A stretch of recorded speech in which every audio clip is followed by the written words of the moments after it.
আজকে 1-3-25 পড়ালাম sign system of hypertension diagnosis test complication management. তো ফার্স্ট যেটা হচ্ছে যে সাইন সিস্টেম, তার আগে বাকিগুলো পড়ানো হয়েছিল। সাইন সিস্টেম হচ্ছে হাইপারটেনশনে কি হতে পারে, যে হাইপারটেনশনে বেশিরভাগের ক্ষেত্রে হচ্ছে যে সাইন সিস্টেম মধ্যে অ্যাসিম্পটোমেটিক, মানে সাইন সিস্টেম বোঝা যায় না। বাট কিছু কিছু পেশেন্টের ক্ষেত্রে যে সাইন সিস্টেমগুলো দেখা যায় সেগুলো হচ্ছে যে অক্সিপিটাল হেডেক। অক্সিপিটাল হেডেক বলছে যে আমাদের পেশেন্টের যেখানে সব থেকে বেশি উঁচু কোণ আছে যে অক্সিপিটাল কোণ, সে জায়গায় হচ্ছে হেডেক হবে, চেস্ট পেন হবে, ট্যাকিকার্ডিয়া হবে, হার্ট রেট ইনক্রিজ করবে। পেশেন্টের ক্ষেত্রে এপিস্ট্যাক্সিস হবে, যেখানে হচ্ছে নোজ ব্লিডিং হবে, ভার্টিগো হবে, ডিজিনেস হবে পেশেন্টের ক্ষেত্রে। এবং পেশেন্টের যেটা হবে যেটা ব্লাড ভিশন, মানে পেশেন্ট আবছা দেখবে চোখে। আই রেটিনা কন্ট্রোল কোন অ্যাপিয়ারেন্স দেখা যাবে, যেমন হচ্ছে ছোটো ছোটো হয়ে উল যেমন ভাসে সেরকম হচ্ছে আয়ে দেখা যাবে।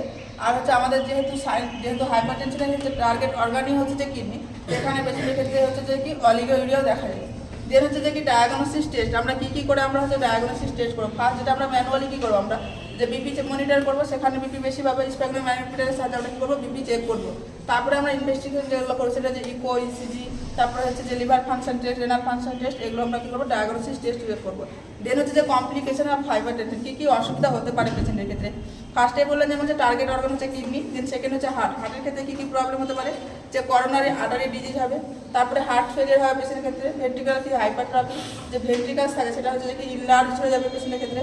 ব্রেনের ক্ষেত্রে কী হবে, স্ট্রোক হতে পারে। একমাত্র একটা হচ্ছে যে কি মডিফাইবল যে রিস্ক ফ্যাক্টর আছে সেটা হচ্ছে যে কি স্ট্রোক হাইপারটেনশনের পেশেন্টের ক্ষেত্রে।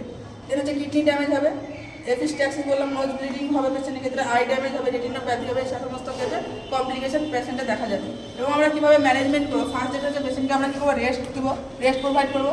তারপরে কী করবো, লাইফস্টাইল মডিফিকেশন করতে বলবো, যেমন হচ্ছে যোগা করবে, এক্সারসাইজ করবে এবং হাঁটতে বলবো। এবং সেটা যেন খুব দ্রুত না হাঁটে, আমরা কী বলবো যে কি খুব বেশি জোরেও না আর খুব আস্তেও না, আমরা ব্রিক্স হার্ট নেওয়াল করতে বলবো।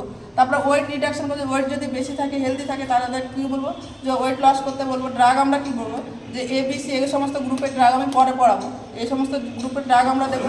দেন হচ্ছে আমরা যে কী করবো, ড্যাশ মেথড ইউজ করবো পেশেন্টের হচ্ছে যে লাইফস্টাইল মডিফিকেশনের ক্ষেত্রে।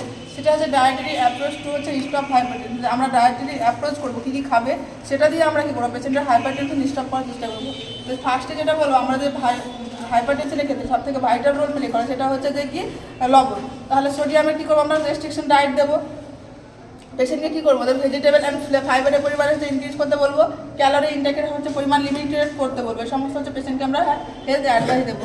এবং আমরা লিখেছি এখানে যে কিছু হচ্ছে যে যেমন প্রেগনেন্ট মাদের ক্ষেত্রে যদি দীর্ঘদিন ধরে যদি হাইপারটেনশন থাকে তাহলে তাদেরকে আমরা কী মেডিসিন দেবো, আলফা মিথাইল ডোপা মেডিসিন দেবো। এবং দেখা গেল ড্রাগ অফ চয়েস হচ্ছে PIH, মানে হচ্ছে pregnancy induce hypertension. Pregnancy concept করার পর যদি হাইপারটেনশন হয় সেক্ষেত্রে